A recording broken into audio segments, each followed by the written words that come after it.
श्री कृष्ण ने अपनी मैया यशोदा को बताया 32 पूर्णिमा व्रत का महत्व। द्वापर युग में एक समय की बात है कि यशोदा जी ने कृष्ण से कहा, हे कृष्ण, तुम सारे संसार के उत्पन्न करता, पोषण तथा उसके संहार करता हो।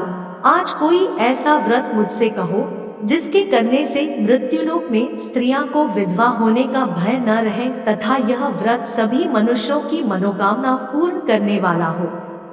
श्री कृष्ण कहने लगे, हैं माता, तुमने अति सुंदर प्रश्न किया है।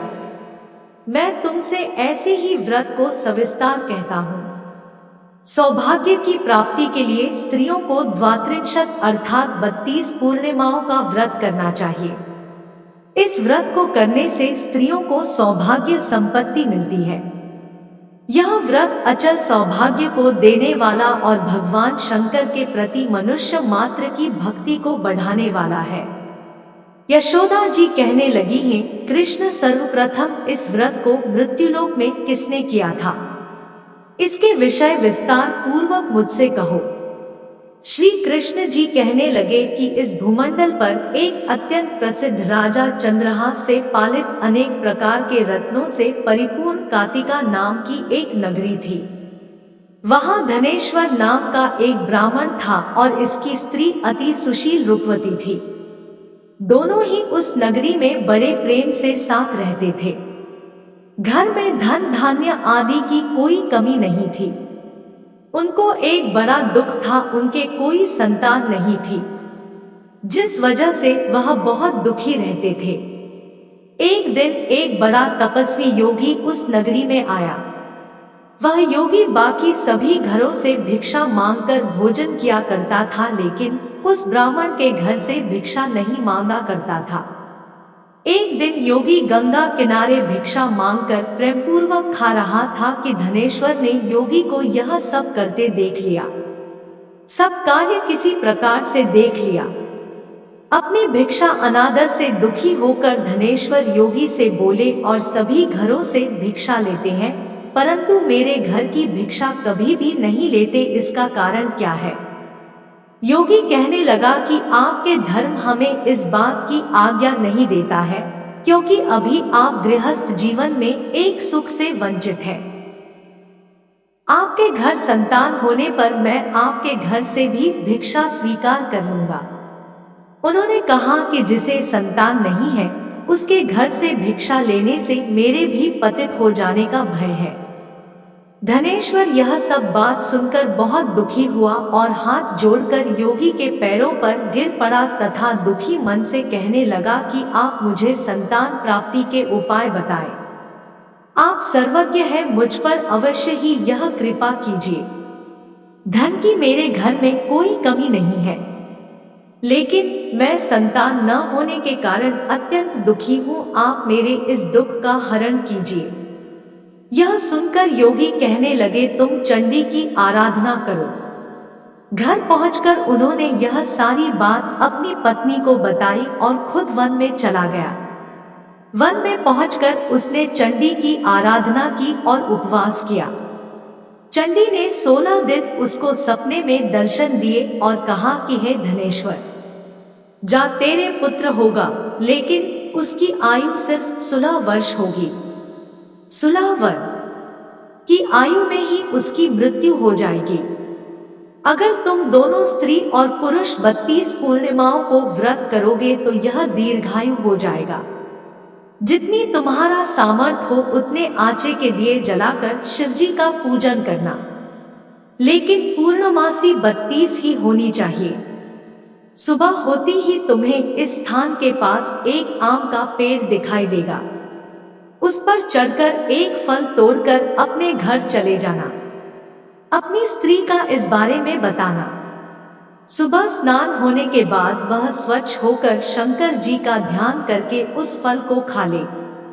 तब शंकर भगवान की कृपा से उसको गर्भ हो जाएगा। जब ब्राह्मण सुबह उठा तो उसे उस स्थान पर आम का पेड़ दिखाई दिया और वह उससे फल तोड़ने के चढ़ा, लेकिन वह पेड़ पर चढ़ नहीं पा रहा था। यह देखकर उसे बड़ी चिंता हुई। उसने भगवान गणेश की उपासना की और कहा, हे दयानिधे, अपने भक्तों के विघ्नों का नाश करके उनके मंगल कार्य को करने वाले, दुष्ट का नाश करने वाले, रिद्धि सिद्धि देने वाले, आप मुझे इतना बल दे कि मैं अपनी मनोकामना पूरी कर सकूं। इसके बाद वह पेड़ से फल तोड़कर अपनी पत्नी के पास पहुंचा। उसकी पत्नी ने अपने पति के कहे अनुसार इस फल को खा लिया और वह गर्भवती हो गई। देवी की कृपा से उसे बहुत सुंदर पुत्र पैदा हुआ। उसका नाम उन्होंने देवीदास रखा। माता पिता के हर्ष और शोक के साथ वह बाल बढ़ने लगा। भगवान की कृपा से बालक बहुत ही सुंदर था, सुशील और पढ़ाई लिखाई में भी बहुत ही निपुण था। दुर्गा जी के कथानुसार उसकी माता से 32 पूर्णमासी का व्रत रखा। जैसे ही 16वां वर्ष लगा, दोनों पति पत्नी बहुत दुखी हुए, कहीं उनके पुत्र की मृत्यु न हो जाए। उन्होंने सोचा कि अगर उनके सामने यह सब हुआ तो वह कैसा देख पाएंगे। तभी उन्होंने देवीदास के मामा को बुलाया और 1 वर्ष के लिए देवीदास को काशी में पढ़ने के लिए भेज दिया। 1 वर्ष के बाद उसे वापस लेकर आ जाना। देवीदास अपने माता के साथ एक घोड़े पर सवार होकर चल दिया।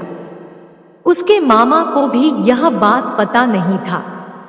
दोनों पति पत्नी से 32 पूर्णमासी का व्रत पूरा किया।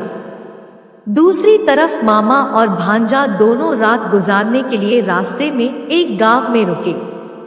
उस दिन उस गांव में ब्राह्मण की कन्या का विवाह होने वाला था। जिस धर्मशाली में वर और बारात के बाकी लोग रुके हुए थे, उसी धर्मशाला में देवीदास और उसका मामा ठहर गए। उधर कन्या को तेल आदि चढ़ने के बाद जब लगन का समय आया तो वर की तबीयत खराब हो गई। वर के पिता ने अपने परिवार वालों से विचार विमर्श करके कहा कि यह देवीदास मेरे पुत्र जैसा ही है, मैं इसके साथ लगन करा दूं और बाद में बाकी सारे काम मेरे बेटे के साथ पूरे हो जाएंगे। ऐसे कहने के बाद वर के पिता देवीदास को मांगने के लिए उसके मामा के पास गए और उन्हें सारी बात बताई। मामा ने कहा कि कन्यादान में जो कुछ भी मिलेगा वो हमें दे दिया जाए। वर के पिता ने बात स्वीकार कर ली। इसके बाद देवीदास का विवाह कन्या के साथ संपन्न हो गया। इसके बाद वह अपनी पत्नी के साथ भोजन न कर सका और मन में विचार करने लगा कि न जाने यह किसकी पत्नी होगी। यह सोचकर उसकी आंखों में आंसू आ गए। तब वधू ने पूछा कि क्या बात है, आप उदास क्यों हैं? तब उसने सारी बातें पत्नी को बता दी। तब कन्या कहने लगी, यह ब्रह्मा विवाद के विपरीत है। आप ही मेरे पति हैं, मैं आपकी की पत्नी रहूंगी, किसी अन्य की कभी नहीं। तब देवीदास ने कहा, ऐसा मत करिए क्योंकि मेरी आयु बहुत कम है, मेरे बाद आपका क्या होगा। लेकिन उसकी पत्नी नहीं मानी और बोली, स्वामी आप भोजन कीजिए। दोनों रात में सोने के लिए चले गए। सुबह देवीदास ने पत्नी को 4 नगों से जड़ी एक अंगूठी दी और एक रुमाल दिया और बोला कि हे प्रिय, इसे लो और संकेत समझकर स्थिर चित हो जाओ। मेरे मरण और जीवन जानने के लिए एक पुष्प वाटिका बना लो, उसमें सुगंधी वाली एक नव मल्लिका लगा लो, उसको प्रतिदिन जल से सींचा करे और आनंद के साथ खेलो कूदो। जिस समय और जिस दिन मेरा प्राणांत होगा उस दिन यह फूल सूख जाएंगे। जब यह फिर से हरे हो जाएं तो जान लेना मैं जीवित हूँ। यह समझाकर वह वहां से चला गया। इसके बाद जब वर और बाकी बाराती मंडप में आए तो कन्या ने उसे देखकर कहा कि ये मेरा पति नहीं है, मेरे पति वह है जिनके साथ रात में विवाद हुआ है, इसके साथ मेरा विवाह नहीं हुआ है। अगर यह वही है तो यह बताएं कि मैंने इसके क्या दिया है, साथ ही कन्या दान के समय को आभूषण मिले उन्हें दिखाएं। कन्या की ये सारी बातें सुनकर वह कहने लगा कि मैं यह सब नहीं जानता। इसके बाद सारी बारात भी अपमानित होकर लौट गई। भगवान कृष्ण बोले हैं माता। इस प्रकार देवीदास काशी चला गया। कुछ समय जब बीत गया तो एक सर्प उसको डसने के लिए वहां आया, लेकिन वह उसको काट नहीं पाया क्योंकि उसकी माता ने पहली ही 32 पूर्णिमा का व्रत कर लिए थे। इसके बाद खुद काल वहां पहुंचा। भगवान की कृपा से तभी वहां माता पार्वती और भगवान गणेश आ गए। देवीदास को मूर्छित दशा में देखकर माता पार्वती ने भगवान शिव से प्रार्थना की कि महाराज, इस बालक की माता ने पहले ही 32 पूर्णिमा के व्रत कर लिए हैं, आप इसको प्राण दे। भगवान शिव ने माता पार्वती के कहने पर उसे प्राण दान दे दिया। उधर उसकी पत्नी उसके काल की प्रतीक्षा कर रही थी।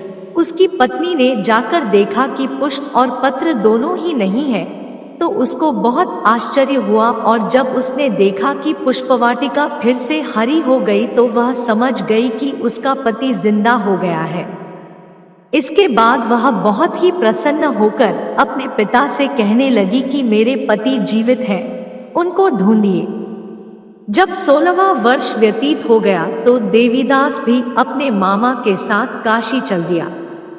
इधर उसकी पत्नी के परिवार वाले उन्हें ढूंढने के लिए जा ही रहे थे कि उन्होंने देखा कि देवीदास और उसका मामा उधर ही आ रहे थे।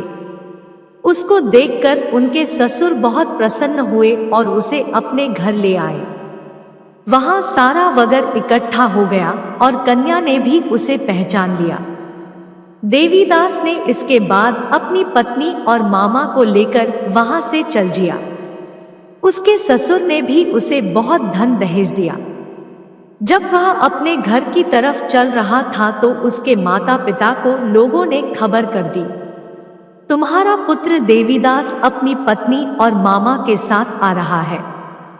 ऐसा समाचार सुनकर पहले तो उन्हें विश्वास नहीं हुआ, लेकिन जब देवीदास आया और उसने अपने माता पिता के पैर छुए तो देवीदास के माता पिता ने उनका माथा चूमा और दोनों को अपने सीने से लगा लिया। दोनों के आने की खुशी में धनेश्वर ने बहुत दान दक्षिणा ब्राह्मणों को दी।